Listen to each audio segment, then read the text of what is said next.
As more hospitals and health systems screen for social determinants of health, Z codes can allow hospitals to better address needs specific to patients and the communities they serve.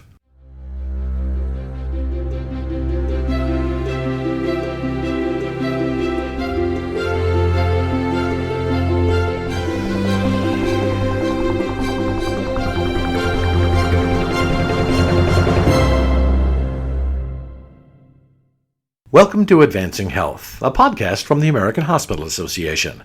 I'm Tom Hetterly, senior writer with AHA. Z codes are a subset of ICD-10-CM codes that represent factors influencing health status and contact with health services. They indicate a history, status, or problem that may affect healthcare. In this Advancing Health podcast, Julia Resnick, Senior Program Manager for the Value Initiative, leads a discussion about Z codes and their benefits with Priya Bathija, the Vice President of the Value Initiative, and Nelly Leon-Chisen, the Director of Coding and Classification at the AHA. Let's join Julia, Priya, and Nelly. Priya, Nelly, thank you both so much for joining me today to discuss how coding for social determinants can improve value. So let's start with the basics. Nelly, what exactly are Z codes, and more specifically, how are they tied to social determinants of health? Z codes are a subset of ICD-10-CM diagnosis codes that represent factors influencing health status and contact with health services that may be recorded as diagnoses. Z codes are used when it's important to indicate a history, status, or problem that may affect healthcare. Within the Z codes, there is even a more specialized group of codes which identify persons with potential health hazards related to socioeconomic and psychosocial circumstances or social determinants of health.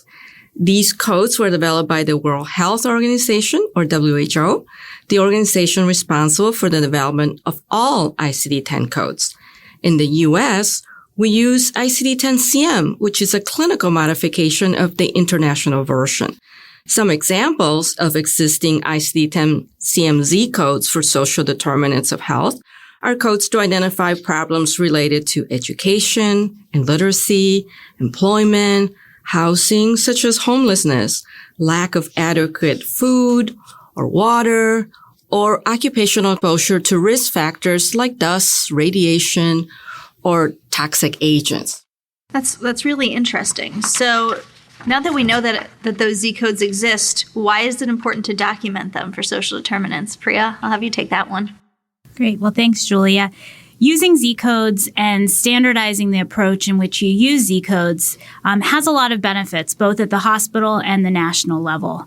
So I'll start with the hospital level. By using Z codes, hospitals can track the social determinants most impacting their patients. And at an individual level, once someone has shared their information and the care team has determined that there is a social need, they can address that need for a specific patient. So in other words, they can make the right referrals to get a patient what they need to address any particular social determinant. Hospitals can also aggregate this data across patients to determine where to focus their efforts. They can use this Z code data to align services and programs to meet the needs of their patients. They can make sure that they have the right care teams available to address these social needs. It also gives hospitals the ability to identify population health-related trends that they can then work on with others in their community to address. So, for example, if a hospital's care team is consistently documenting food insecurity through Z codes, the hospital can look at this data and use it as a basis to work with other stakeholders in their community to develop programs focused on increasing access to food for the communities they serve, whether that's a food pharmacy or creating grocery stores and food deserts. So that's just one example. And at a national level, adding Z codes to hospital claims enabled system-wide research. We can get a better understanding of the social needs of communities around the country so that we can try and tailor federal programs to meet those needs. And last, and I think the most important as we continue to have conversations about payments moving from volume to value, having this Z code information connected to claims data could support policy and payment reforms that include appropriate risk adjustments for social determinants. The issue of how to account for social risk factors in outcomes measures like readmissions is a hot topic right now. We know that performance on some measures is influenced by the availability of resources that promote recovery. So things like stable housing, transportation to get follow-up appointments, the right kinds of food, and so forth. Some of these are reflected in the Z codes. Right now, the AHA advocates for quality measures to include sociodemographic adjustments where appropriate. And these adjustment approaches have been implemented in some programs. For example, in the Hospital Readmissions Reduction Program. But even in that program, CMS is using a pretty inexact proxy for social risk factors. And there remain other measures whose accuracy would benefit enormously from an adjustment. So having the Z-code data would further support the need for this adjustment and allow for the AHA to advocate that it be included in other CMS programs and measures. And the codes themselves could be tested for potential inclusion in measure risk adjustment models. So long story short, using Z codes will have a tremendous impact on our ability to advocate for new payments and models of care in the future. It sounds like Z codes are a really important tool for hospitals as they're thinking about addressing social determinants. So Nelly and Priya, can you talk a little bit about how hospitals are using Z codes to address social determinants today? Sure, Julia. While there is a significant increase in interest in addressing social determinants of health, somehow there doesn't appear to be a corresponding increase in the reporting of these codes, so more needs to be done. Now, this requires a coordinated effort between hospital leaders, emphasizing the importance of collecting data on social determinants of health. Providers and clinicians also have a role to play. They actually need to document social influences. And lastly, coding professionals need to be aware of the existence of the codes, and they need to be encouraged to assign these specific Z codes. And importantly, let's not forget that coding managers and supervisors need to give the coders permission, so to speak, to take the time to capture these additional codes.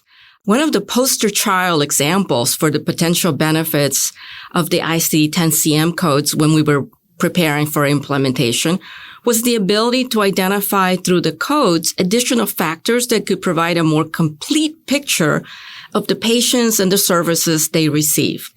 The information could help identify the reasons for readmissions, and providers could develop appropriate interventions, especially if the reasons are not medical but rather social. Can you give me an example? Sure. A patient with a long history of diastolic congestive heart failure under medication control fails to make the appropriate arrangements, fails to take their maintenance medication, and therefore resulting in now acute decompensated heart failure. And guess what? Patient needs to be readmitted. During the interview, the patient mentions to the nurse on admission that he has been having problems managing living alone since his wife recently passed away. He also has trouble with his medication copays because he's on a very limited income. In this scenario, in addition to the codes for the medical condition, the congestive heart failure, we have 3 ICD-10-CMZ codes that can be used to identify social determinants of health. The fact that the patient has low income, the fact that the patient has problems related to living alone, and the death of a family member. Priya, it looks like you have something to add. Yes. I'd just like to reiterate what Nelly said. From our conversations with hospitals, there are a large number of hospitals that are not yet using Z codes in any way, and even fewer that are actually tying Z codes to their claims. So when we look at claims data, only about 10% of claims submitted across all payers today include a Z code diagnoses. That being said, we're seeing hospitals that are utilizing them, and they're doing that in 2 ways. First, they're documenting Z codes in their EMRs. They then use this information to identify the needs of individual patients. So they screen patients, and then the care team documents social conditions using the Z codes in the EMR.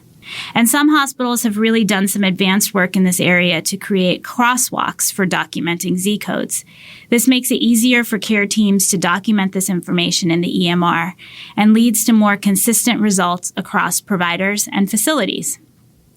The second way they're using them is to actually take the information that they're entering into the EMR and carrying that through to their hospital claims that they submit to various payers. That, however, is happening less than the first use I shared. So, what does a hospital need to do to start using Z-codes for social determinants? Let me take that one first, if you don't mind, Julia. Please, Nelly. Okay. So a literature search last year indicated that despite the availability of the ICD-10-CM codes for social determinants of health, they were infrequently utilized in patient settings for discharges other than those related to mental health and alcohol or substance abuse. The same situation has been noted in Medicare data as well as data reported on commercial claims. Documentation needs to reflect any potential social factor that may influence health outcomes. That documentation could be whether the patient is homeless, has challenges related to living alone, absence of a family member, lack of access to adequate food, etc. The documentation may be from a physician or any other clinician taking care of the patient, like a nurse or social worker, and that individual is authorized to document in the patient's medical record. While there is no separate reimbursement or additional dollars dedicated to addressing some of these social needs, I think this is a lost opportunity for hospitals. Without the reported data, it is difficult to advocate for payers to recognize the good work being done by hospitals in their communities or to enhance risk models so that they better recognize the differences in patient populations or even to identify factors to prevent readmissions. Where do people go to learn more about Z-codes? Sure. To learn more about ICD-10-CM Z-codes for social determinants of health, a good starting point is the fact sheet on the AHA website. This provides a quick explanation of the importance of the codes, what documentation may be used, and a quick reference for all the Z-code categories available along with examples of what is covered by each category of codes. So we started our conversation by talking a little bit about value, and I'd like to end that way too. So how are these Z-codes connected to value and affordability? Well, Julia, we know that addressing social needs of individuals and social determinants at a larger scale can improve value. And when the AHA looks at value, we look at what hospitals can be doing to lower cost, improve outcomes, and enhance the patient experience. By addressing patient social needs alongside their medical ones, hospitals have the opportunity to positively impact each component of the value equation. And utilizing Z-codes allows hospitals to better tailor their work around the actual needs of their patients and communities. This data allows hospitals to know what needs exist, and then they can develop programs and resources to address them. It also allows them to allocate staff appropriately so that they can ultimately make the most impact. At a larger scale, as we are promoting adoption and implementation of more value-based strategies, having this data will allow us, policymakers, and other stakeholders to better focus programs and services. And as we've mentioned a couple times already, having this data will allow our field to better advocate for programs and payments to support the needs of communities around the country. So as the Value Initiative continues its work, we will be highlighting the need for hospitals to document these Z-codes in their EMRs and to transfer that information into the coding for their claims. Nelly mentioned one resource that we already released to share more about the ICD-10-CM Z-codes for social determinants of health. It provides a quick explanation of the importance of the codes, what documentation may be used, and a quick reference for all of the Z-code categories available, along with examples of what is covered by each category of the codes. In addition, we will have other resources available in the future to help our hospitals with this and other issues related to social determinants. Do you have anything you wanted to add? Yes, I'll just mention one of those, which is the guide to help care teams have conversations around social needs. We have much more to come, and I encourage our listeners to check out our existing resources if they have not already. Certainly is much more to come. So Priya, Nelly, thanks so much for kicking off this conversation about Z-codes for social determinants. And as things continue to evolve, I look forward to having you back here to keep the conversation going. Thank you. Thank you. Have a great day.